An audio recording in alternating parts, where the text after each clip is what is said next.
How does he do it? Oh, hello there. Welcome back to IKN. I'm your host, Dylan Henry, and we have a lot to go over in this episode. Let's just wax on into it. So Chojun Miyagi was born April 25th of 1888 and in Naha, Okinawa, and then he passed away on October 8th in 1953. Now, we know Chojun Miyagi because he was the founder of the Goju Ryu style of karate, who is basically the father style of Isshin Ryu karate. So we have Shorin Ryu mother, Goju Ryu father. So Miyagi was born into a wealthy family of ship owners who imported medicine and other products from China and supplied them to the Okinawan royalty and other government figures. Now, to prepare him to lead the family business, he was eventually sent to his primary karate teacher, Kanryu Higaonna, in 1902. Miyagi was about 14 years old. Now, Kanryu had studied karate in his hometown of Fuzo from his teacher, Ryoko. The form that Kanryu would teach Miyagi is simply Nahate. Te meaning hand in Japanese, and Naha, obviously the name of the city. It is not uncommon to see that other katas and styles be named after a significant figure or city of the creator. So we have Nahate. Now, Miyagi would study under Kanryu for about 14 years until Kanryu's passing in 1915. Miyagi would later that year go into Fuzo to pay tribute to not only Kanryu's teacher Ryoko, but also to continue his studying of Nahate. After a few months of training, he would come back to Okinawa, and this would begin his long years of not only traveling to different areas to learn different styles, such as the white crane boxing from two tea merchants, but also have him come across some famous figures, such as Choyu Motobu, which you might be familiar with his brother Choki Motobu, which we have discussed in this series. Now, Miyagi would teach Nahate at universities in Japan, and China, and Okinawa, and even have demonstrations for the nobility when they came to visit Okinawa. Now, Miyagi was a lot about grappling, locking, and throwing the opponent with the correct use of his breathing, and we saw this in his demonstrations. But because Nahate wasn't an official name for a style, according to some of Miyagi's students, Miyagi would later come up with the name of Goju Ryu Karate Do in 1930.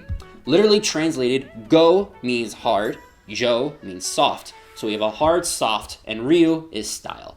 Hard, soft style or way. So what he wanted to emphasize in this style is controlled breathing and off-balancing your opponent through your techniques.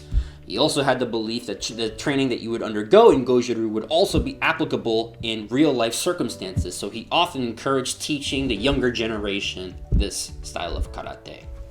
Now, for our demonstrations for this episode, we have two katas that we take from the Goju Ryu style of karate, Seiyuchin and Sanchin. Now, both of these katas emphasize heavy breathing in some way, but Seiyuchin especially is more about off-balancing your opponent. So, you'll see throughout the demonstration, I want you to pay attention to any reinforced blocks that we do, or whenever we do any movement to step into our opponent, because we are literally doing two movements when we do here. We off balance them by either pushing down or pushing them to the side. So, pay attention, and here it is.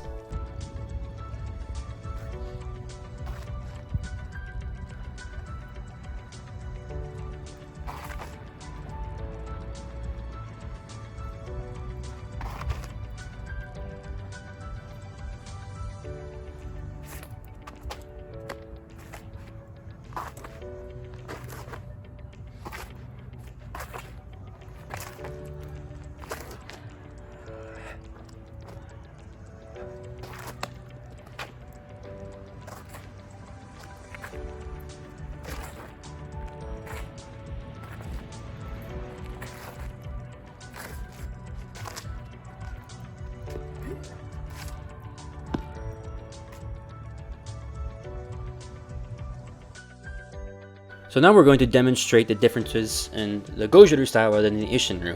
The katas are very similar, except you'll notice in the beginning we even step out to the side rather than stepping straight forward. And the opening move, we come down on the opponent's arms from the top rather than coming from up underneath. And we're breaking their thumb when they're grabbing us. But you'll notice that most of the moves are overall very similar. One important difference, however, is how whenever we do a punch or a block, it is different, such as this move here. We block with the bone part of our arm rather than the meat of our arm. And then when we post our hand, it is at our lower rib rather than at our hip. In Ishinryu, we are often encouraged to do straight punches, straight up and down, thumb on top. And our blocks we do with the meat of our arm. It's very tough there. So when we do Goju Ryu style, we have two different things. We do twist punches, which has this easier time of exposing our two knuckles that we want to hit with, while also our blocks we do with the bone, whether it's a low block with the outside of the bone or a middle block with the inside of our bone here. So the last kata we're going to talk about from Goju Ryu style is Sanchin. Now, this is the final hand kata we ever teach any kyu or student of karate before they get tested for their black belt.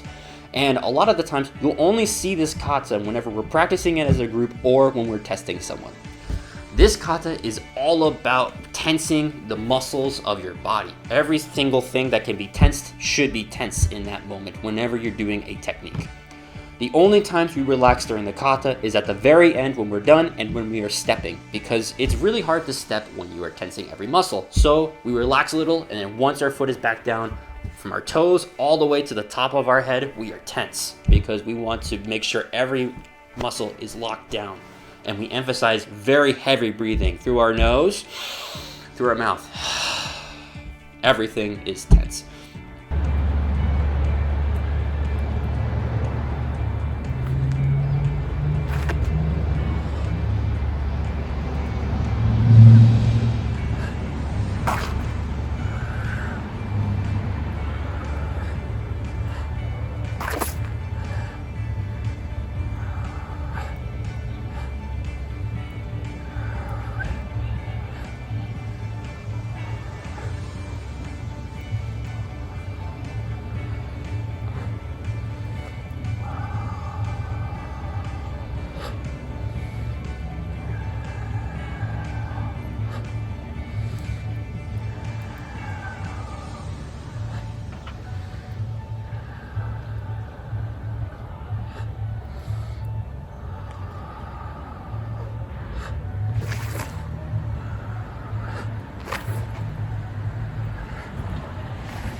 And that's our show, everyone. Thanks for watching. I know this is probably not what you expected. You were expecting some analysis on some older figure who takes in a high school protege, beats up some high schoolers, and maybe does some weird voodoo with his hands on his leg.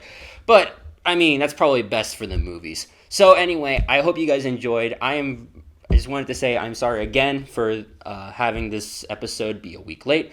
But such is life. But we were back on for our bi-weekly series, and we're coming back on November 26th. We'll be talking about Choki Motobu. So stay tuned for that, and I hope you guys stay safe. So, bye!